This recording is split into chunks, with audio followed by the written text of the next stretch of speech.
Salam damai sejahtera Bapak, Ibu, serta saudara-saudari semua. Untuk merenungkan firman Tuhan, mari kita bersatu dalam doa. Tuhan Allah Bapa di surga yang melebihi akal, hati, dan pikiran kami manusia, berfirmanlah kepada kami sebab kami bersedia untuk mendengar, dan mampukan kami atas pertolongan Roh Kudus dapat melaksanakannya dalam hidup sehari-hari. Dalam nama Tuhan Yesus kami berdoa. Amin. Sebagai nas renungan kita hari ini diambil dari kitab Kejadian, pasalnya yang ke-25 ayat 23 dan ayat 26 yang berbunyi, firman Tuhan kepadanya, "Dua bangsa ada dalam kandunganmu, dan dua suku bangsa akan berpencar dari dalam rahimmu.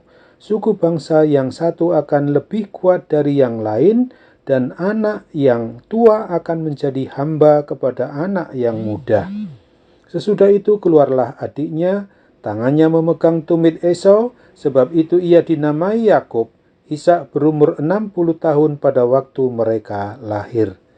Adapun tradisi dari masyarakat di dalam zaman Perjanjian Lama, yang menjadi ahli waris utama adalah anak laki-laki yang sulung atau anak laki-laki yang pertama lahir. Akan tetapi, bahwa ternyata Tuhan Allah pencipta dan pemelihara hidup dan mati kita itu tidak mengikuti tradisi yang berlaku pada umat manusia itu. Ishak dipilih oleh Tuhan meskipun bukan anak sulung Abraham dan bukan Ismail anak sulungnya yang Tuhan pilih. Lalu pada waktu Ribka, istri Ishak, mengandung dua anak kembar, Tuhan tetapkan bahwa bukan anak sulung yang akan menjadi pewaris utama dari Ishak, yaitu yang akan menjadi penerus dari keturunannya, di mana lahirnya Sang Mesias yang dijanjikan Tuhan Allah Yahweh, Allah Israel umatnya.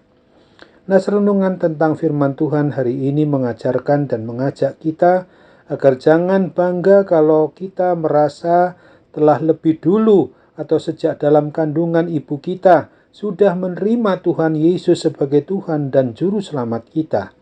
Tuhan tidak mengutamakan siapa yang telah lebih dulu beriman percaya kepada Kristus, tetapi Tuhan menilik isi hati kita, umatnya.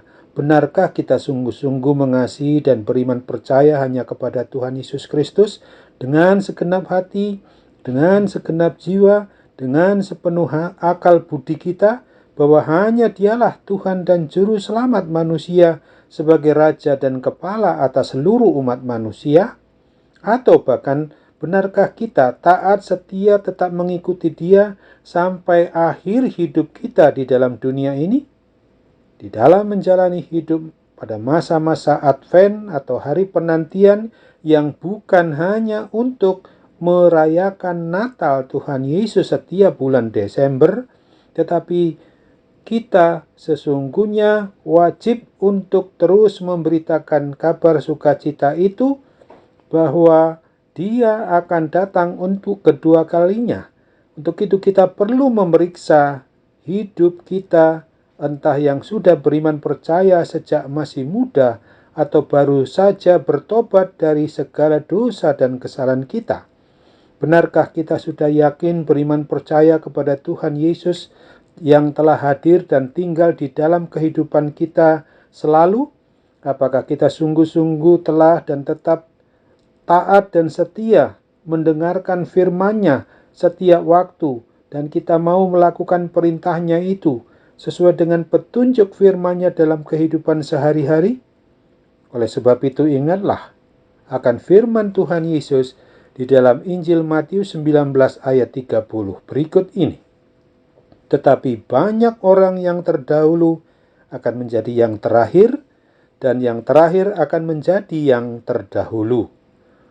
Oleh sebab itu, marilah kita berserah dengan penuh iman percaya di dalam dinamika kehidupan pelayanan, di dalam pelayanan gereja maupun di luar pelayanan gereja, yang harus pasrah hanya kepada pilihan Kristus Yesus, karena Dialah satu-satunya Tuhan, Raja, dan Kepala atas gereja maupun umatnya di seluruh muka bumi ini.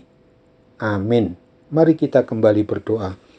Tuhan Allah Bapa kami di surga, terima kasih kalau penentuan pilihan Tuhan atas kehidupan kami umat manusia untuk melakukan tugas-tugas khusus di dalam pelayanan yang menyangkut dinamika hidup dan kehidupan kami ini. Biarlah kami boleh pasrah diri kepadamu bahwa Tuhanlah yang menentukan itu semua atas segala kehendak yang Tuhan berikan kepada kami. Sekarang ini Bapa, kami hendak melaksanakan seluruh tugas tanggung jawab itu untuk senantiasa juga bermohon kepadamu dengan mengandalkan kuasa panggilanmu itu sendiri. Biarlah mereka yang sampai saat ini menderita karena berbagai macam kuasa sakit penyakit, biarlah Tuhan yang akan menjamah mereka dengan urapan berkat-Mu untuk memungkinkan sarana, para medis, dokter maupun obat oleh perawatan mereka memungkinkan mereka mengalami kesembuhan dari segala kuat kuasa sakit penyakit apapun juga, terlebih tentu akibat pandemi COVID-19. Kami percaya bahwa Tuhan akan memberikan mujizat kesembuhan itu sesuai dengan keinginan dan kehendak Tuhan yang memang harus terjadi. Dalam nama Tuhan Yesus kami berdoa. Amin.